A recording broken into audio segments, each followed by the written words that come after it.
Lil Nas X always has the girls, the gays, and the theys talking, but now everybody's talking about him getting arrested, and the details, Delon, are kind of sketchy. And Yeah, he's just trying to be that bitch that starts all the conversation because we haven't heard from Lil Nas in a minute. So yeah, but you know what, Delon? Here's the thing. I think a lot of people assumed that this was a stunt because he is always he's the stunter, right? he's always doing stuff.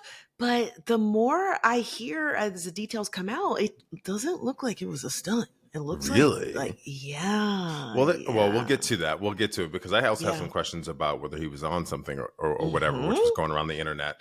And Yeah. class, if you haven't seen this Gap viral ad featuring the international group Katseye, okay, la la What is la la la. what is this move? I like it, but it's weird. It's giving very Fosse.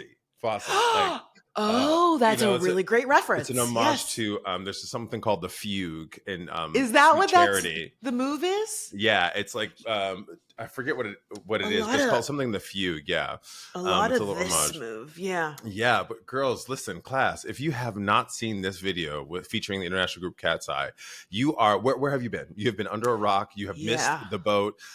You know, it's a little old at this point, but like every time I open TikTok, I see it and I watch it twice. I cannot take my eyes off of it. It's genius. It's genius. And I'm curious if you think, because there's the link about like the Sydney Sweeny American Eagle thing, and everyone's like, oh, it's a response to it.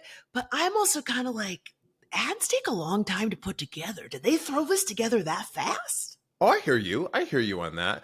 I mean, you know what? You're absolutely right. Either way, it was perfectly timed. Oh, incredible. I mean, if it wasn't strategic, y'all tripped over. You know what it was? Let's make a story real quick. I imagine that they had it in the works and they were like, today, and they let's were like, go right now. That's right what I think happened. That's what I think happened, that they were like, you know what? We were going to sit on this and let's just move it up. The time is now. We got the money. Let's go. In political news, a lot of people are questioning whether Donald Trump is looking up at us from the pits of hell. And I mean, the answer is yes. The answer, he is Beelzebub. You know what I mean? Sometimes prayers get answered. I don't even pray like that. Delon, I'm curious what you think because you are our political correspondent here. Let me fix it.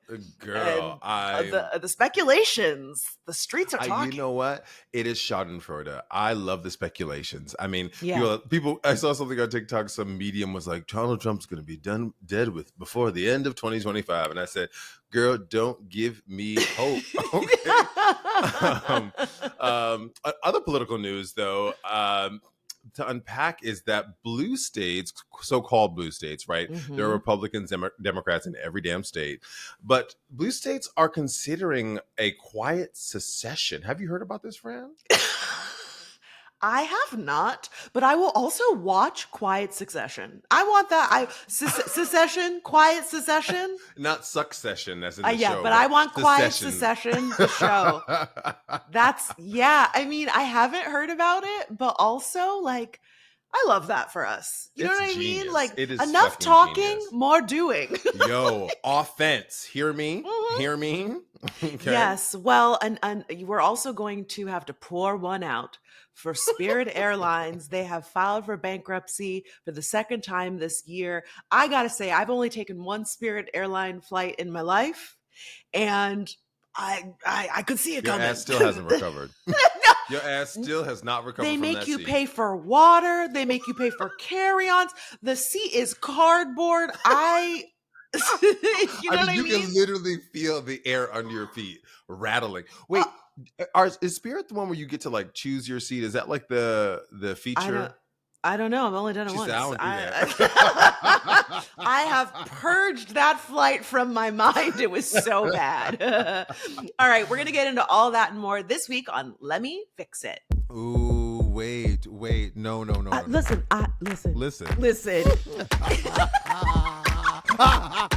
Wait. I hate you for that. Let me fix it.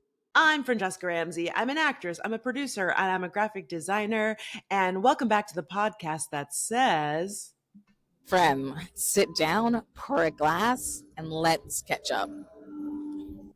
Well, you better give me vocal fry, girl. Let's catch up. Yes. And I'm Delon Grant. I'm an actor, singer, photographer, writer, and an educator. And this week's tagline comes from Basha.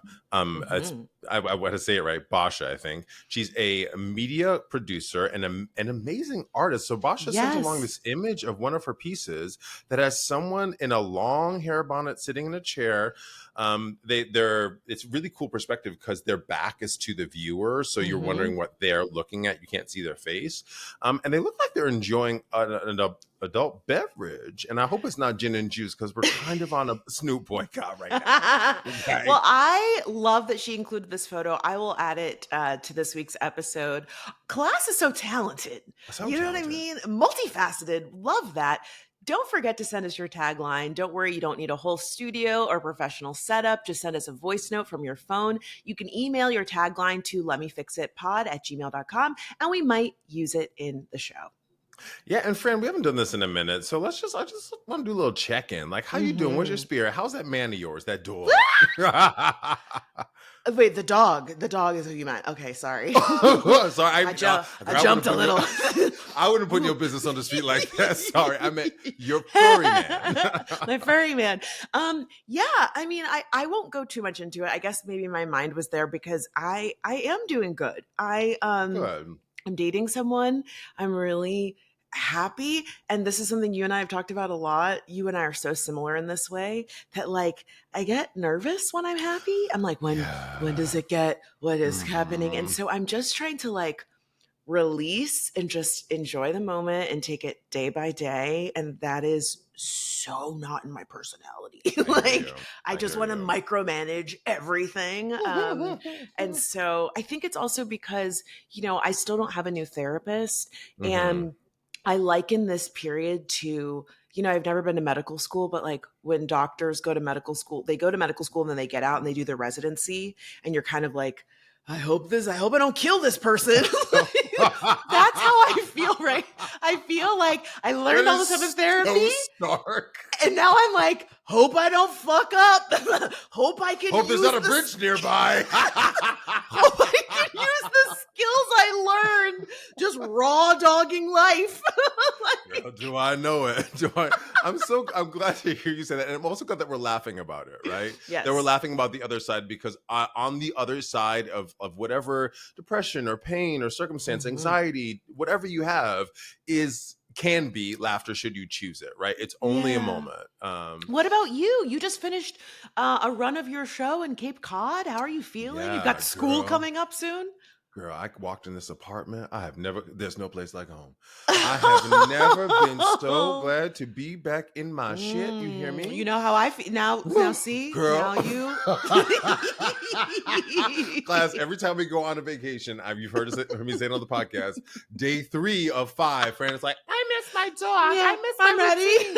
And listen, I get it. And now, Fran, I see you, girl. I see you. And remind the class how long you were gone. Girl, 6 weeks. I was gone for 6 fucking weeks. I was in New York for 2, and then I went to Cape Cod for 2. And then after the first 2 weeks in Cape Cod, I did come home for like 48 hours to water my plants and sleep in my bed. And I was like, oh my God, I miss home. And then 2 more weeks, and I came back on Sunday. So praise. Listen, if I need to do some things to make my home a sanctuary, like I'm really ready to nest in a different way now because I missed it so much. And class, if you have recommendations on what y'all do, I got some candles. I need a rug. You know, do you have plants? What have you had so many plants at your last place? Did they survive? One died. One did die. Oh, yeah. But I've like class of about 13, well now 12 plants. But they did survive. They're coming back. So okay. So my spirit is good. My spirit is so good. Yeah, you know, I will know that you are really leveling up when an animal gets in the mix. You know, you talked about a cat. You talked about you might be a cat person. You might be a little, you know, the only pussy you gonna touch might be. Get it. Girl, listen. You going here, kitty, to your cat is so funny. In that deep voice. I think cats are independent. So like, I'm never home. I'm never Yeah. fucking home. So a dog would be a lot. So I think I need a boyfriend, but that's a whole nother. Oh, that is He's a been whole... looking for that for years. So, but yeah, maybe you're right. An animal is next. Maybe you foster. So you again. There's no reason not to do that. There's no reason know not what to I do mean? that. I could fall in love with something real quick. Well, listen, I'm so glad that we got to catch up. Thank you for adding this little note in here. We have so much to talk about, so let's go ahead and dive in. This is Let Me Fix It.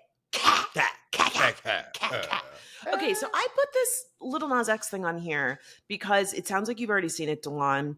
There was this clip floating around of Lil Nas X strutting around the streets of LA at like 4:00 in the morning in his underwear and cowboy boots. And then he was arrested and they were saying that he was on drugs. He was actually released on $75,000 bail. Damn. And has since come out and said that there were no drugs in his system. And that he was indeed having like a mental health thing. And Wow. it's just so wild because the framing from the police, and again, take them with a grain of salt, is they said that he, tried to attack an officer. And I'm like, now, sir, Lil Nas X is like $120, soaking wet. It's a beanpole. It's tall, but it ain't but $120. You ain't lying. Get out of here! What and the cops muscle are does always he have to fight you? God. Oh, I was threatened. I was so scared. Like, I don't believe it. I don't believe it at all. But they did go ahead and hold him in police custody for a number of days. Days? Yeah, Dawn. And now he's facing felony charges, including 3 counts of battery, 1 count of resisting an officer, and if convicted, he could face up to 5 years in prison. This just feels excessive. Really, really crazy. Where's the dash cam photo? Where's the body cam photo? Because that's what or a video. That's what I want to see.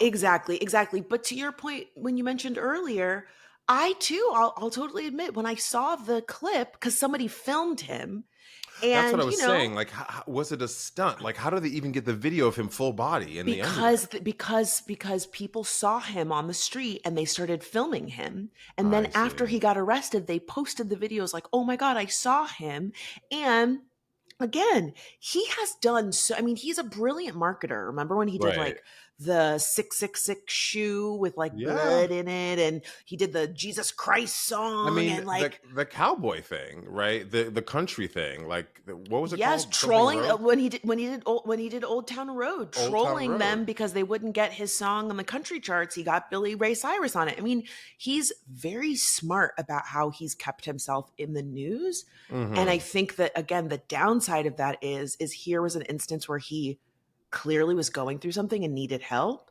And the fan that saw him was like, ha, ha, ha, I'm going to film him.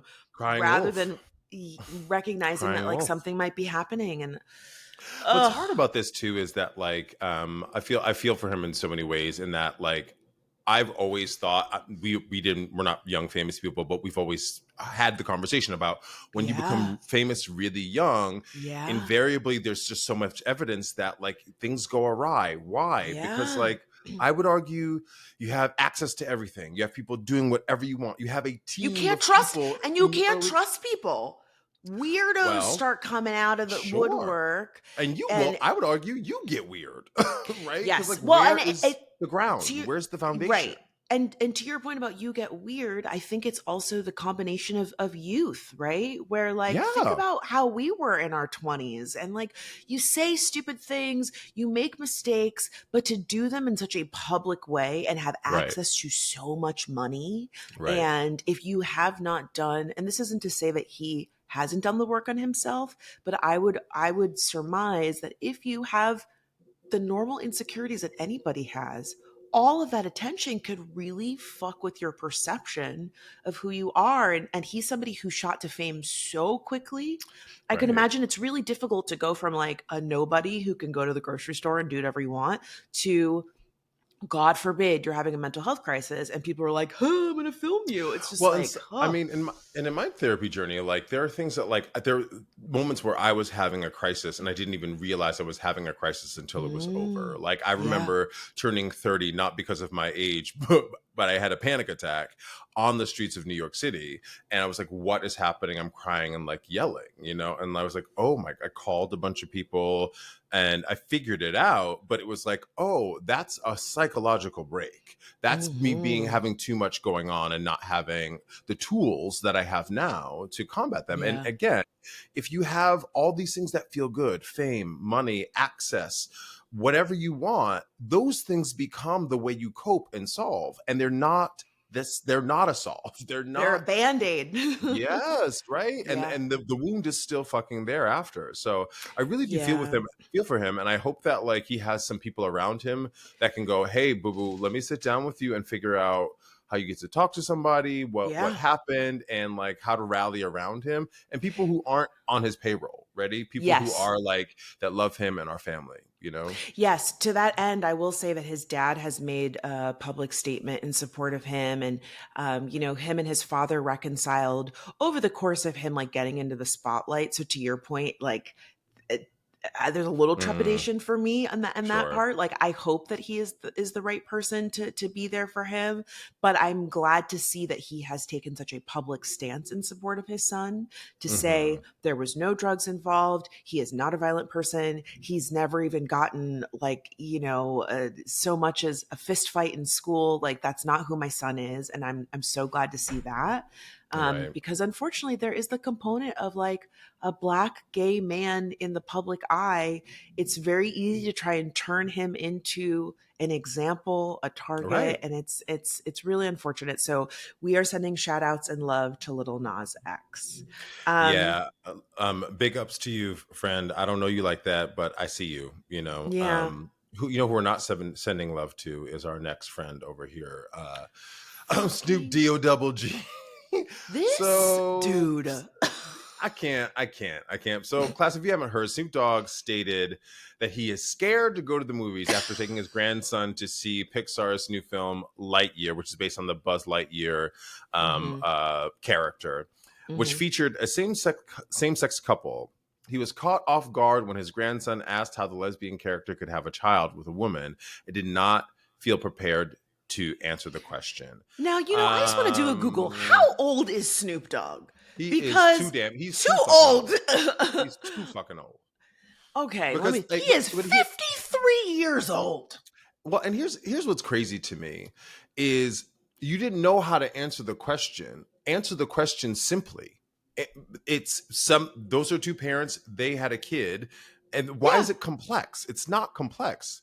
If you really want to get into it, you can. Hello. But you can some families have two moms. That's it. That's all you have to say. And it's the same thing, like, if it was a man and a woman, are you going to be like, well, you know what happens? He puts his penis in her vagina and then they pump into, like, that's so crazy. Of course not. It's homophobia masked in innocence, which really fucking annoys me.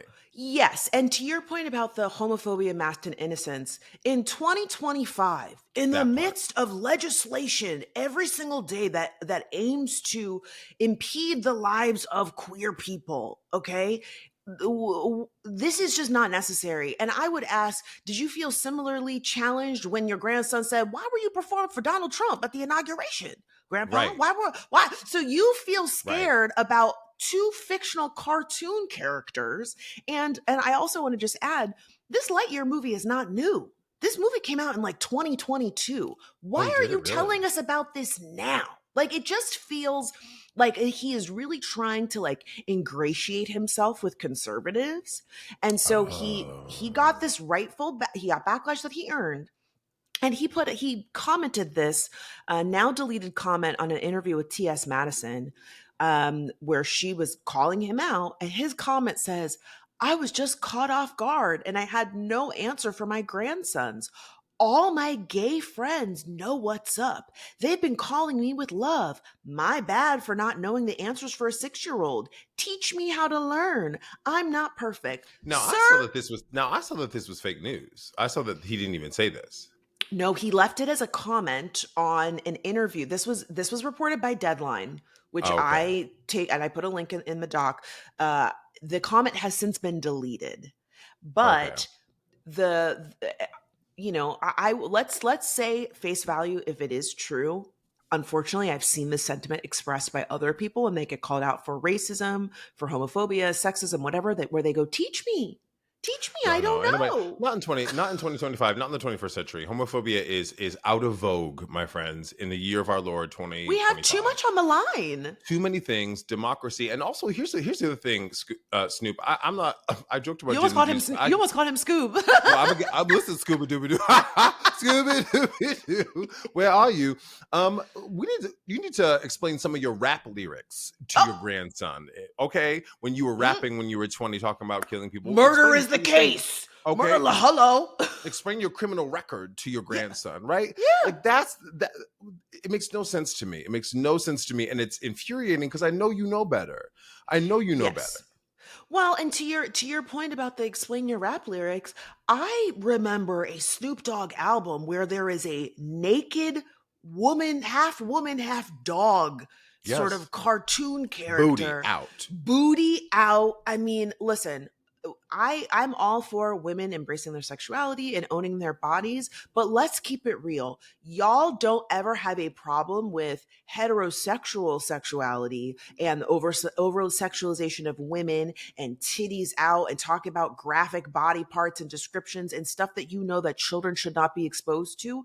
But a cartoon where two women happen to have a child and nothing sexual is happening between them is suddenly, I'm scared. I'm so scared. Well, because it says more about how you view women to me. It says that like if you can't sexualize a woman, you don't know how to respond. You don't know what to do. If you have the history of this and you're looking at two women who are having a very monogamous, very heteronormative relationship, it says more about how you view women. Yeah, Snoop, let's look at your porn search results because I bet you've seen two women doing all sorts of things and you like it then. Okay. And you like it then. When you don't like it is, to your point, Talon, when women own their sexuality and have agency and they're not doing shit for the male gaze and they want to dare raise a child in a loving home. We need children to see those types of representations, one, so that they know that there are all types of family structures that are possible, and also to create a more equitable world. That's when cartoons do things like that. They are not trying to shove things down your throat. I hate when they fucking say that. God. You're trying to shove it down our throat. It's like indoctrination and all that bullshit. You're just acknowledging the world in which we live in. And it gives permission for people, like what you were saying earlier, friend, it gives permission for your grandson to go, hey, I might be, or my daughter might be, or my uncle might be. Or my friend, or my friend. And I can still love them. There's nothing wrong with that. We are all built differently. We are all come out differently, despite having pretty much the same DNA, right? Yeah. It sucks because it really kind of dilutes the brand, Snoop. Snoop, write a check. Write a check to the Trevor Project. Again, I say this all of the time, but I'm so tired of the empty, I just didn't know. My gay friends know I love them. Well, then you should have slid into somebody's DMs or text that you know and say, hey, how do I address this with my grandson so that I can be better equipped in the future? They're offline. Instead of telling us about it. What do you want us to do? Right. We have nothing to say to you, homophobia. Literally, when schools are getting shot up, you're scared about a fucking movie? You're scared about a movie? This is what I'm saying. I'm saying so small. You're so fucking small. Now I want to pivot to the Gap ad here with Katseye, because one of the things I don't know that we're talking enough about is that I believe, I could be wrong, this is just a guess, but it sounds to me, listening to this ad, because I've listened to it, watched it way too many times, that Kelis re-recorded. She sure did. She re-recorded so she could get her fucking milkshake coins. Yes, because Pharrell did her dirty. Yes, he did. But listen, it sounds so fucking good. I'm so proud that not only is she getting her flowers and getting a coin, I'm gonna watch it a million times for you, girl. But I'm also really excited about this Katseye group, which is a international, they're a K-pop group, K-pop-esque group, or and they're gay. The model. The girls are kissing. The girls are kissing. Woo! The girls are kissing in that group. Not all of them, like two of them. Brand knows exactly who though. I have reviewed the footage. Hey, listen, they are all fucking Hot. beautiful and sexy Hot. and like different races, mixed race, beautiful. But the choreography is fucking stupid. I kept watching it being like, oh, is this gonna turn into a TikTok meme? The next thing. Meme. Like, let's go.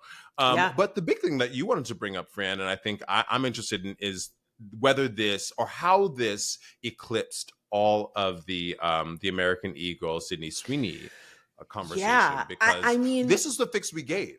When we talked about that, we said the next thing you do, American Eagle, is you come out with an ad with a bunch of brown people, a bunch of multicultural, racially diverse people. And Gap said, I see you when I raise you. Well, it's a few things, because I agree that the timing was perfect in that, like, it eclipsed the American Eagle thing. American Eagle stock has plummeted. It was not driving people into the store. Again, I mean, it was dust anyway, but you know, they were trying. And a few people were trying to come for me with the long back comment, but I said what I said. If the jeans had looked better, I don't think it would have maybe been as received as poorly. I mean, it was the totality of the ad, but ultimately you want the clothes to be flattering, and I don't think that it did what it was supposed to do.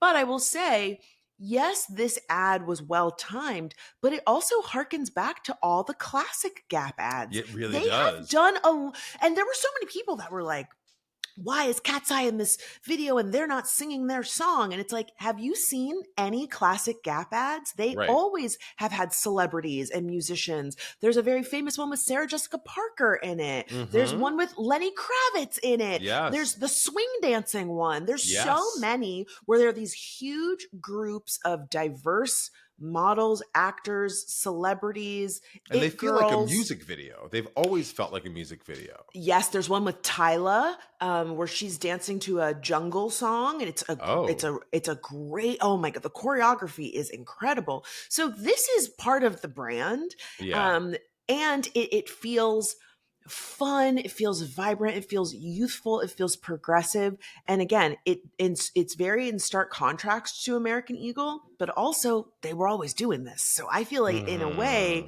it really like strengthens the brand, because it's like, was this in response, or is just, well, we've always been that girl?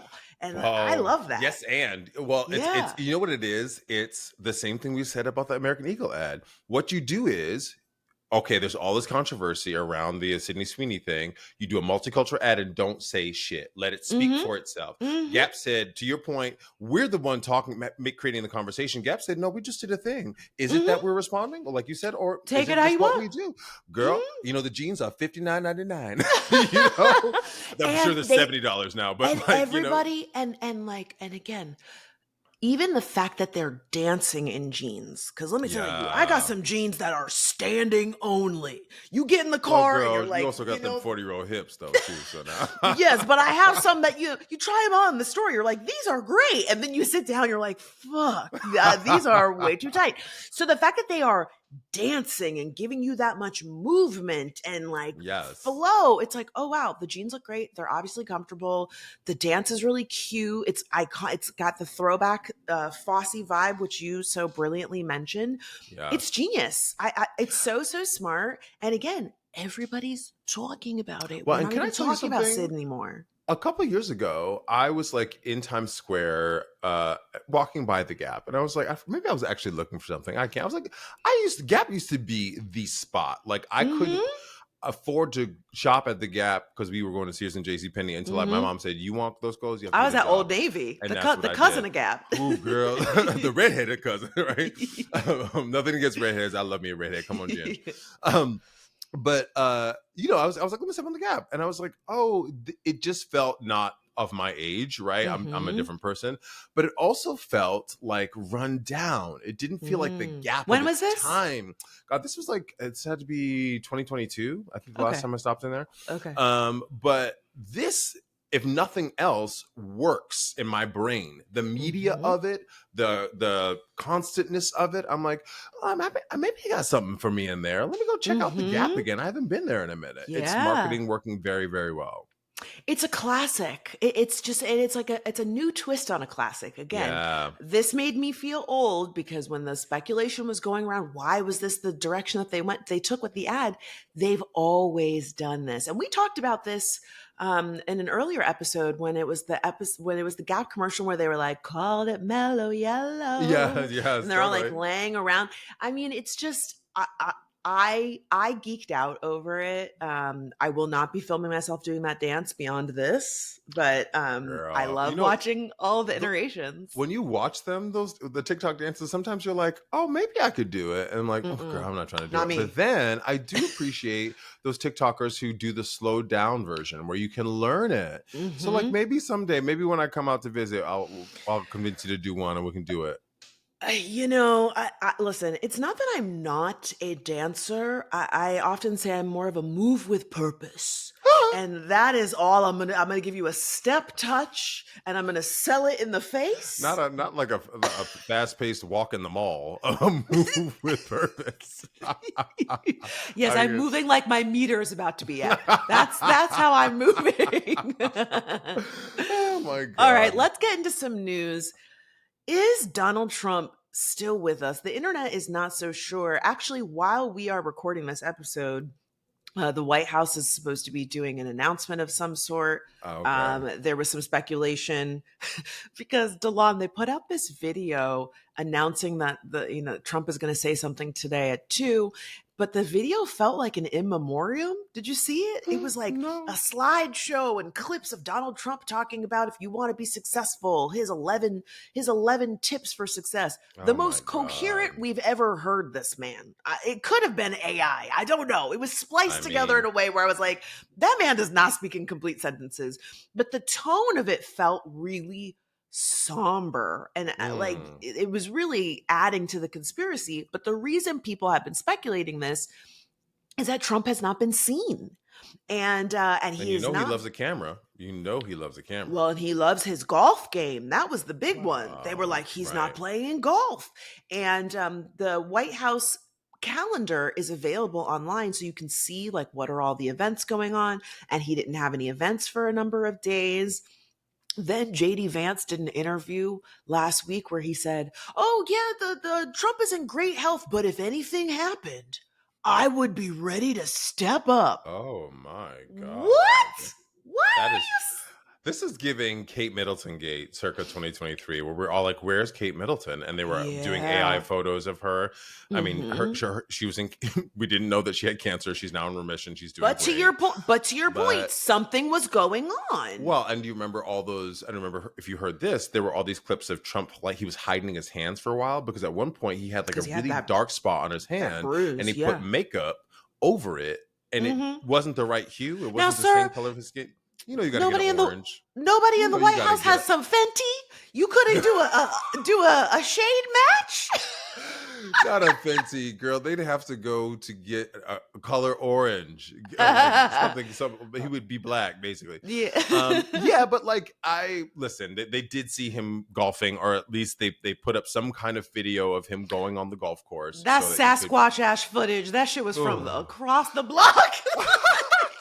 And not that he's ever looked healthy, but recently he had a meeting with Putin over, I forget where that was, but I mean, he looked terrible. He looked really like a Sasquatch, to your point, like shoulders all big, hunched over, big ass head, and his skin is looking like like a weird color. He's looking very ashen.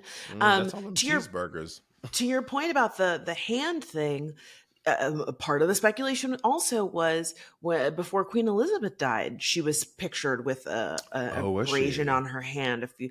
Everybody is speculating, and look, I will say it's wishful thinking, I think it's also emblematic of the time that we're in right now, where people just want anything to feel optimistic about, because the reality is the shit's not going away once he's gone.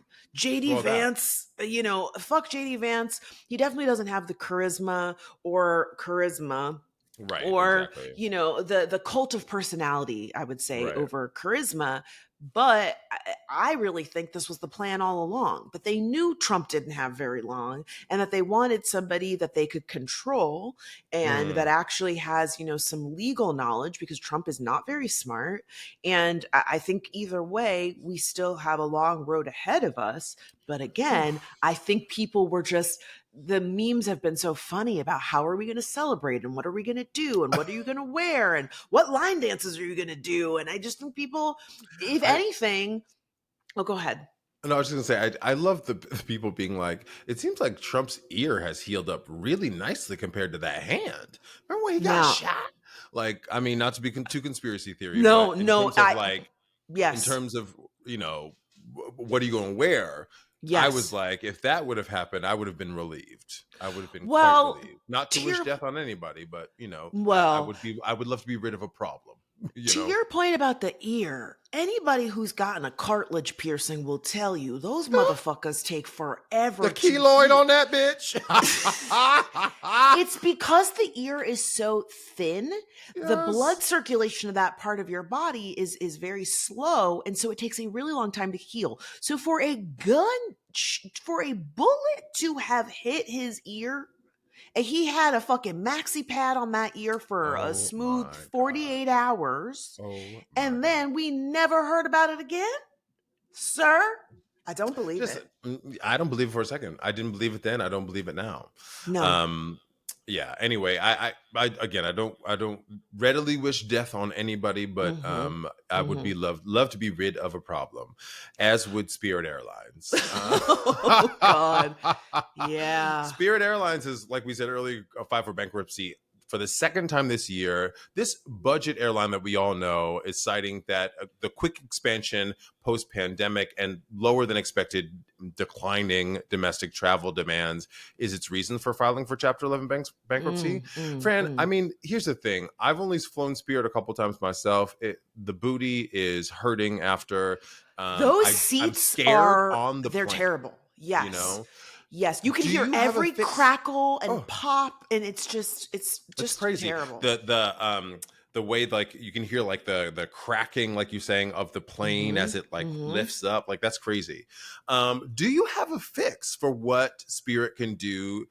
How can they stay a budget airline, and how can they also stay alive, right? Because I think that's a flawed model. You can't stay budget airline forever.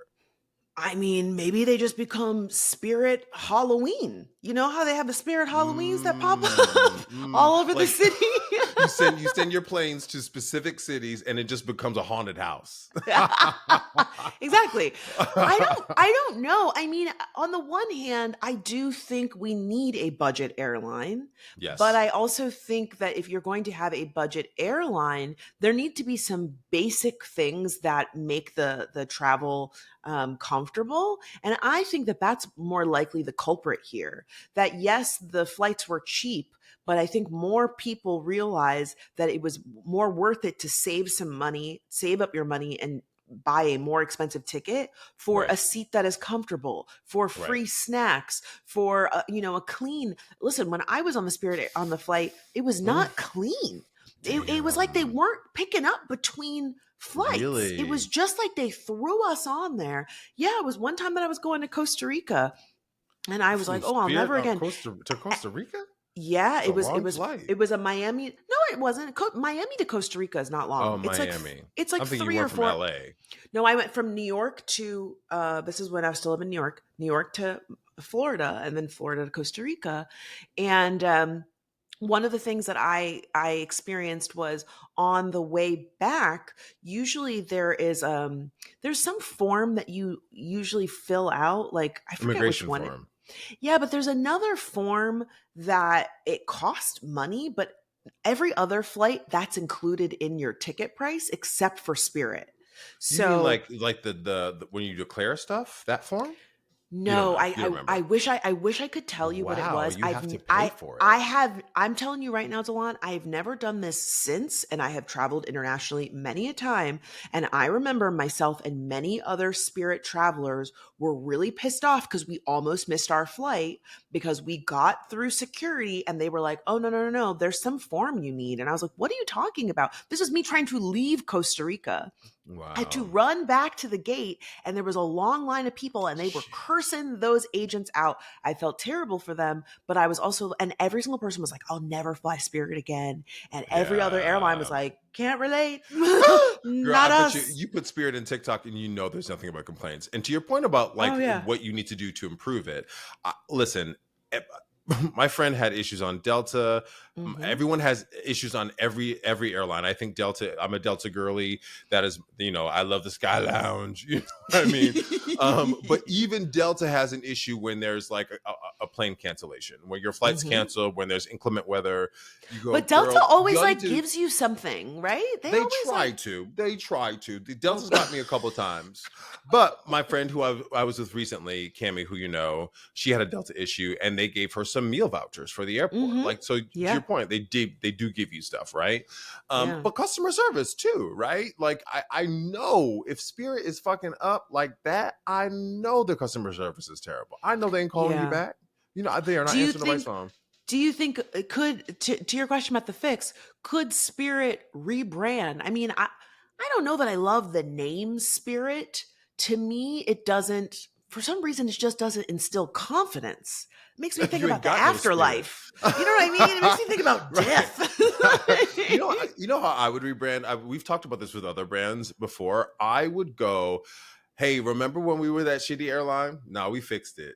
Right? Lean into the narrative of like, oh, some of y'all had complaints, but we're trying to do X, Y, and Z to fix it. So I don't know if you've flown Delta recently, but Delta's had this campaign, like they're coming up on their 100-year anniversary of being around. And so their little video on the back of the chair and the TV is going through all of the decades with like different outfits. And it's like it's acted well. And so they're also giving you a history of Delta, but they're giving you the information that you need about, buckling up and all the things. So I was like, that's very cute. It's well done.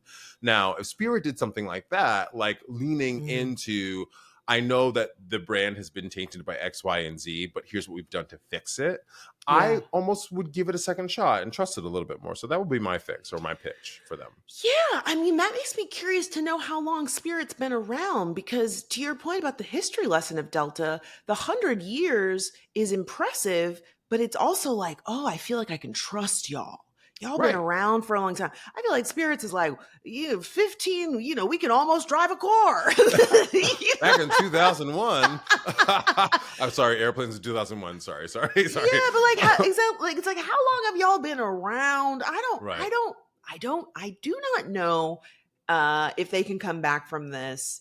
But yeah, this should hopefully be a lesson to other airlines. To your point, Delon, customer service, making sure that the flight is comfortable, and that when things happen, ultimately, there's things you can't account for, weather, stuff wrong with the plane, rerouting, whatever, knowing that like, if you take care of your customers are going to come back. They're going to take care of you. In my one experience with Spirit, it was not a pleasurable experience. So I didn't return. I mean, honest to God, if I go like on again, I'm a Delta girly, but if I go like on Kayak or some like, aggregate looking for a plane ticket because I can't get where I need to go via Delta, if I see a Spirit, I'm like, oh, it's $200 more to go American Airlines. I'll do that.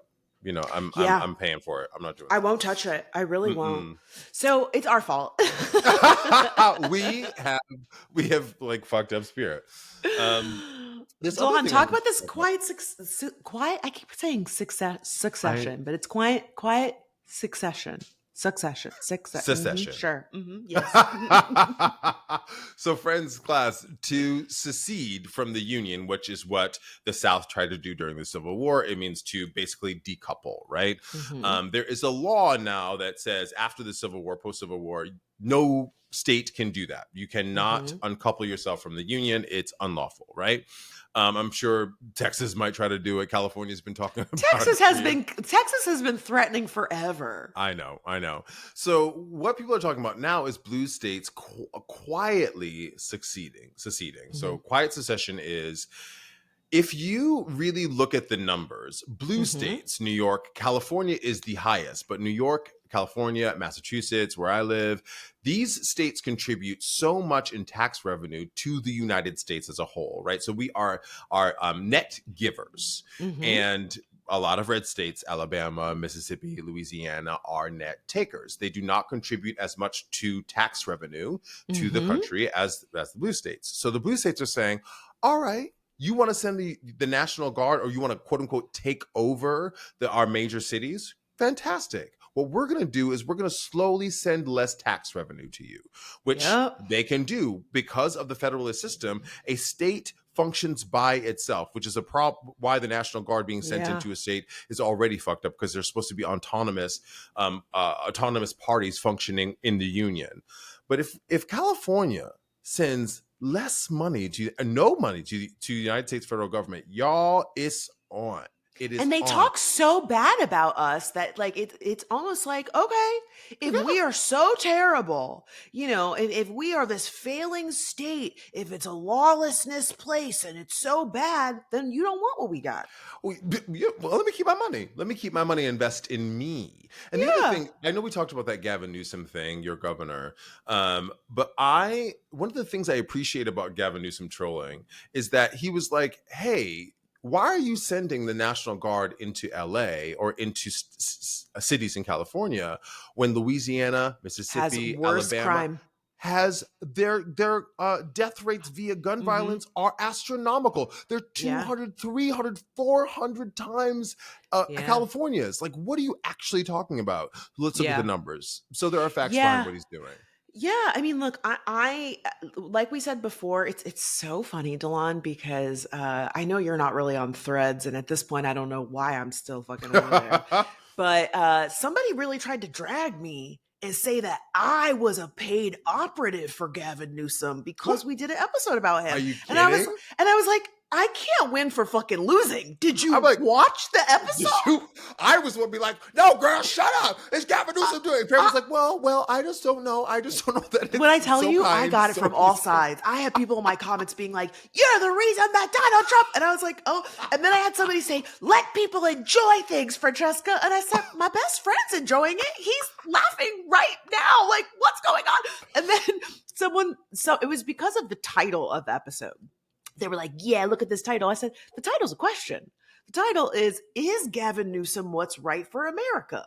And they were like, oh, so it's clickbait. I said, no, it's what we talked about in the episode. Are y'all okay? Are y'all okay? The answer's no. The house is on fire.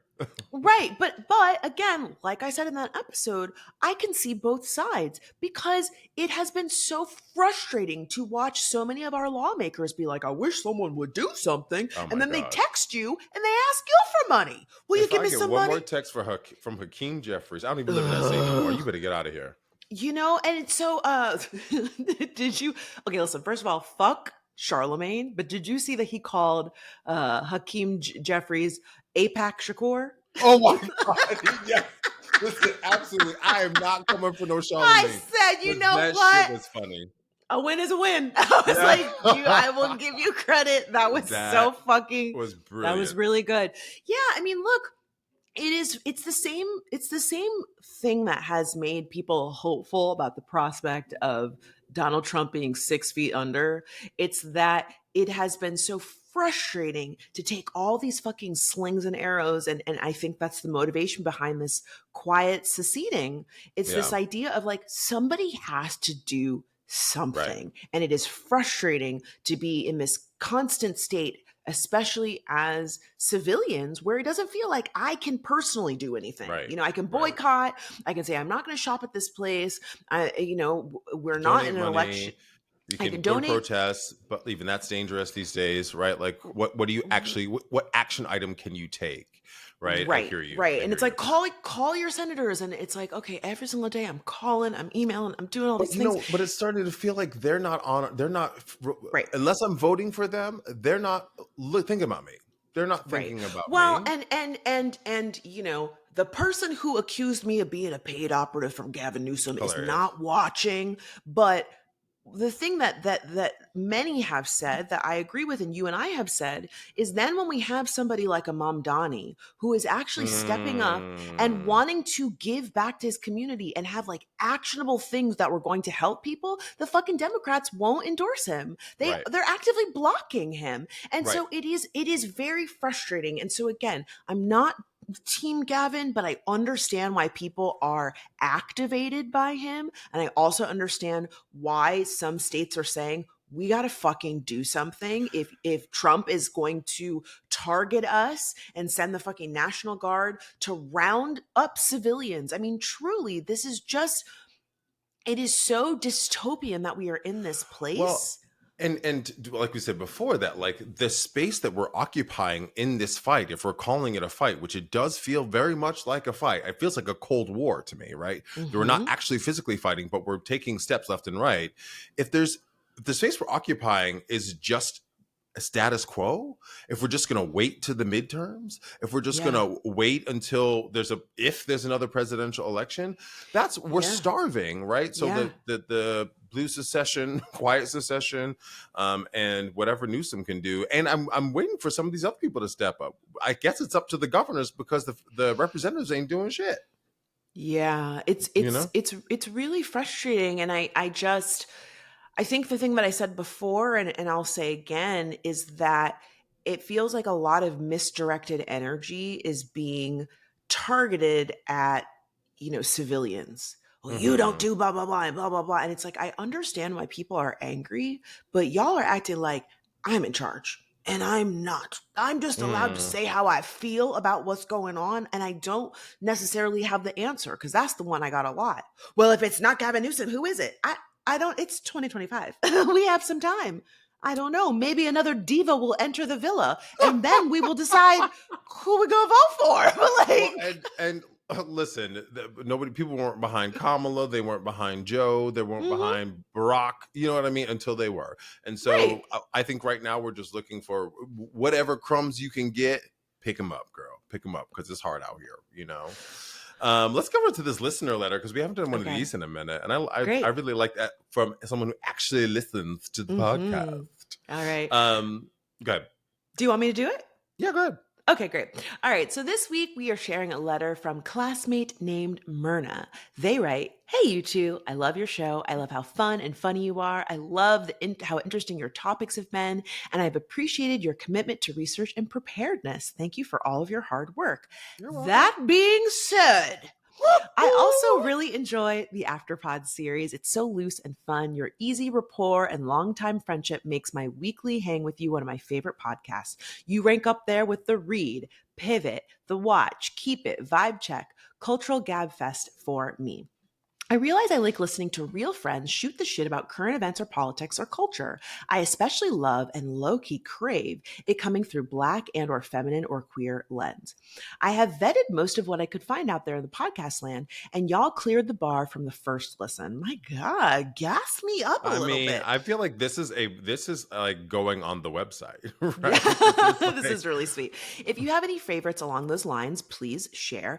I will follow you onto YouTube, but probably will just listen. And it makes it easier for me to, and if it makes it easier to structure the show loosely and achieve a work-life balance with just shooting the shit with the outline, you get a big yes from me. Stay loose, stay on the air. Put your once in a while in-depth super research 15 pagers behind a paywall. I would subscribe.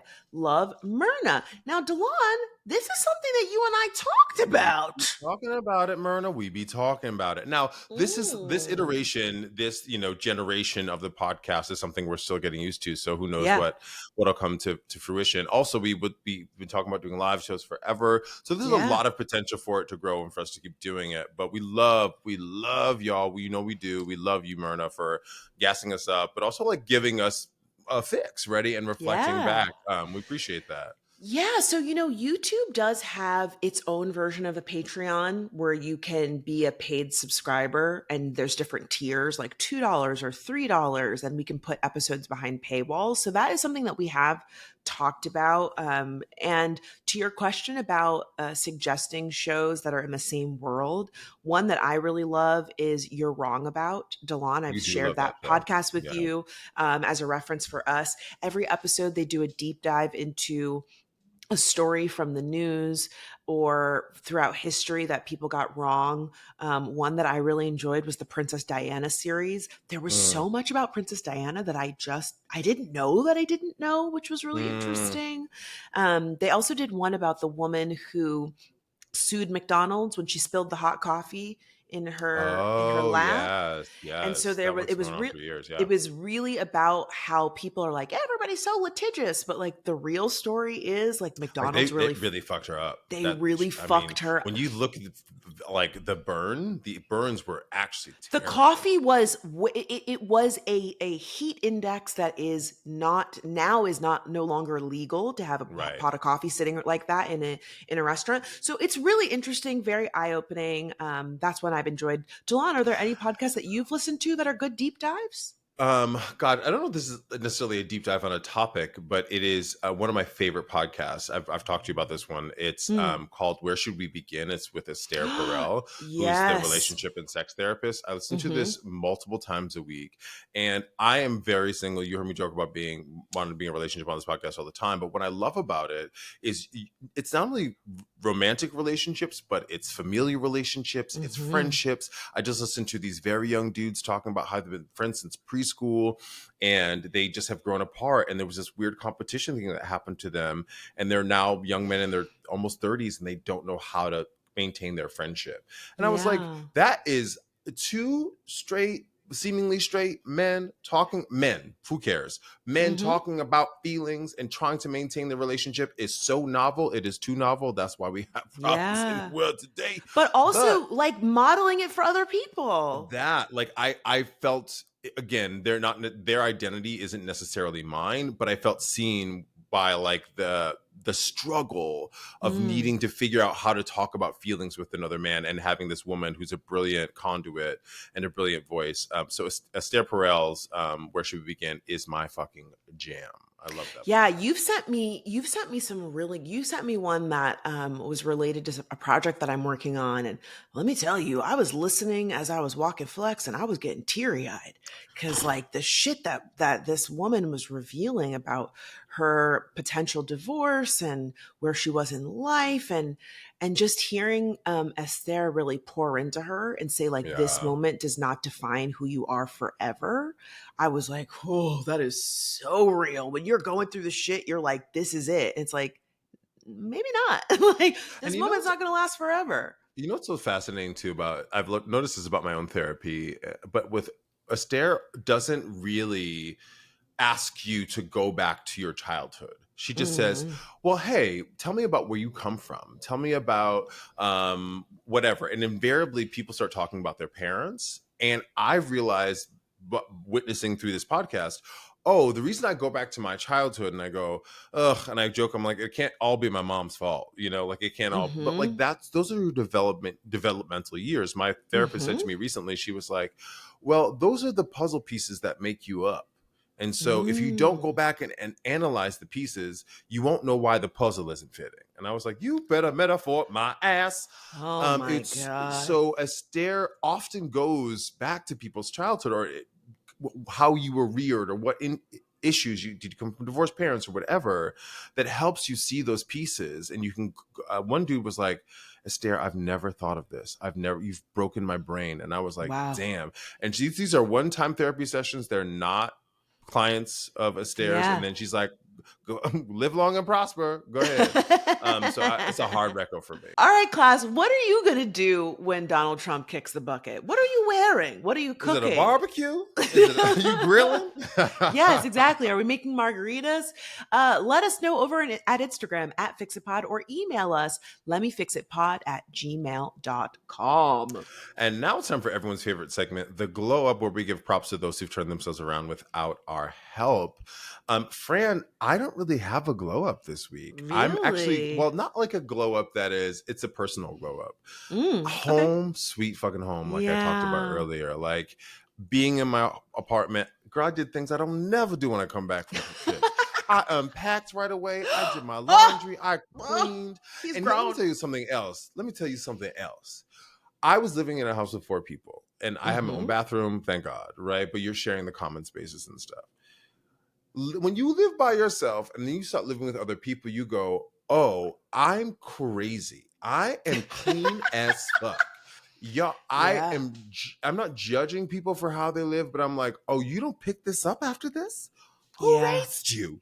Like, Yeah. so to come back to I mean, this office is a mess, but the rest of my very clean apartment, my made bed, my plush Mm-hmm. couch, you know, the shit where you left it, like, oh, it matters. So glow up to home to nesting. It's Oh, nice. I love that for you. I said this before, but I love that, especially because, the move to Boston was a big change for you. You were Yeah. mourning leaving New York, and Still I am in think some ways. of course, of course. Well, and the thing that I had to remind myself when I moved to LA, and I will say to you, is we built long fulfilled lives in New York. And Yeah. so you are comparing a decade in New York Right. to a few years in Boston or a few years in LA. Of course they don't measure up. How could Right. they? And so to hear that you are now in a place where Boston really feels like home, I'm so happy for you. You've really earned that, and you've really cultivated your community and your space in a way that makes you feel safe and supported, and you absolutely deserve that, friend. I thank you, friend. I thank you. Yeah, it feels really nice. It does feel like, because I'm a bit of a vagabond, like I'm always going to this gig and that gig and going here and Mhm. there. And I kind of love that spirit. But at some point, I did need and do need like routine Mhm. and stability and a place that is mine. And, not for nothing, but I do have a guest every now and again that comes into my Ah! apartment. They go, invariably go, this is a nice apartment. And now when it happens, Mhm. I'm gonna be like, it is a nice apartment. Thank you so much. Yeah. I You made earned this. it. You made it Yeah. that way. Yes. Oh my God. Yeah. Well, What's yours? I'm going to say my glow up goes to us and our listeners and anybody that is participating in the 2025 lock in. I sent this video to you, Delon, and it's the idea that, as we are now in September, this is the final quarter of 2025. And Yes. if there are things that you have wanted to achieve this year or you wanted to work on, now is the time to get focused and really zero in.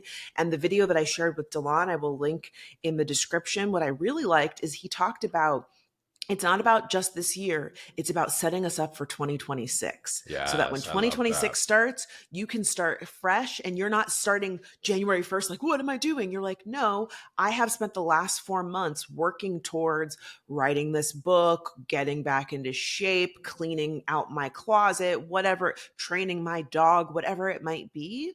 And so I was really excited about it because I am somebody who is always like optimizing and trying to figure out like the Mm, best way for me to work. And it was really exciting to be like, damn, I'm already locked in. Like I've been doing my 10,000 steps and listening to my little girl. books and If if writing. if you, Fran, you are always not only always locked in, but you are always thinking of ways to share with other people of things Yeah. that work for you. Like that's why I think good things come to you all the time. Not only because you're talented, smart, beautiful, and all, and a good spirit, Thank you. but because like the karma of giving, what you're doing right now. I'm gonna link it in I love. the Secession box or whatever, the description box. I'm a helper. You are a It's so helper. funny because I was saying to a friend recently, I read something about the guy who created the love languages. Apparently, like he was like a weirdo, and so people are often say like the love languages aren't real. I don't know. I still think that gift giving is really like who I am. It is. I love helping people. I love giving people gifts. I love it when someone says like, "Oh, I need a reference." And I'm like, "I'm happy to write you a reference. Like, I'm Mm, happy to share things that inspired me. I'm always sending links and articles and whatever." And when I saw this, just the framing of instead of, oh no, I can't believe 2025 is almost over. It was, yo, we got 4 months left. Let's fucking end the plane. mhm. Let's like end this strong. Let's do this. It really motivated me and got me really excited. I cleaned my whole apartment top to bottom Good for yesterday. you. I'm talking, put the rugs in the washing machine and deep cleaned and took pictures down and dusted and just really got in there. And I woke up today to just like, a clean, like just apartment that I feel like is like setting me towards all of my goals for the rest of this quarter. Yes. And yeah, I just feel really excited. And It's also, something you and I talk about a lot is that like the world and our industry are just in this constant state of turmoil. And whenever I'm feeling overwhelmed, it's easy for me to just like get bogged down and sad. But instead, I'm like refocusing and being like, nope, let me focus on what I need to Pour do. into you. Yeah. Let me get my shit together. Let me make sure that I am doing everything that I can to work towards my dream, to pour into the people that I care about, to make space for, every person and everything that's important to me, rather than just like giving up, because that's not the way forward. So my glow up goes to any and everyone that is looking at this last quarter of 2025 and setting themselves up for success. And I love the idea that you're giving yourself a runway, right? That like it's not January 2026 when you need to do it. It's set those things now. And to your point about thinking about it quarterly, I think I love that. Give yourself 3 months for a goal. And if it don't work, then in that 3-month period, the next quarter, go, hey, let me revamp this. So break it down in increments so that you can, like you said to me, we talked about writing off mic. And you were like, just 20 minutes. And I was like, you know what? She's right. Let me just, even if I'm not writing anything, sitting there or thinking about something or pondering, like it helps. It works, Yeah. I love the model. When people talk about achieving goals, I'm going to use dieting as an example, forgive me, but oftentimes when people want to get in shape or they want to lose weight, they throw out every single thing in their pantry, every single thing in their fridge, and then they go buy a whole bunch of new groceries, and then they're like, fuck, why did I do that? Like they try to do it all at once. You don't run a marathon in a day. You spend months training for a marathon, and you do a few miles one day, and then you have a day off, and then you do a few more. Same with weight training. You don't pick up, a 40-pound weight and start doing curls with it. You start with a 5-pound. How did you feel? How did you feel? I have tendonitis in my elbow. you were one of these guys. But your similarly, it's a progress. It's slow. We can't do that with the goals we have in our lives, where we say we're going to do everything at once. We're going to do 20 things every single day. I'm going to have this long to-do list. It's like, a lot of the pick things, 3 things. Our lifestyle changes, right? Yes. A lot of the things are lifestyle changes. Any kind of practice you want to get into, even training your dog. I love that you mentioned that. Even training your dog, that is a lifestyle practice for you and that animal. You know what I mean? Yeah. So I love this. I'm all about, fixing myself, so I appreciate you. Class, tell us in the comments what it is that is a glow up for you this week, what it is that you are working on, and how you feel about the topics that we covered in this episode. We always love hearing from you. Or maybe you want to suggest a TV show, a celeb, or a brand we should fix in a future episode. Tell us in the comments, or hit us up on Instagram at FixItPod, or email us lemmefixitpod@gmail.com. And Class, we're going to give you a little Let Me Fix It homework here. If you have not watched the Jussie Smollett documentary, Fran and I, it's on our list. We need to and watch we are going to have an episode on this upcoming. So if you've watched it, no spoilers until we spoil it for everybody. But if you haven't, get on it so that you'll know what we're talking about soon enough. Also, don't forget, please send us a voice note like our friend Basha today. If you want, if you send it to us, it might be the tagline of the episode. If not, just keep listening. We love you anyway. You can get every episode here on YouTube every Wednesday. YouTube.com/@FixItPod. We love you. I'm Delon. I'm Francesca, and this was Lemme Fix It.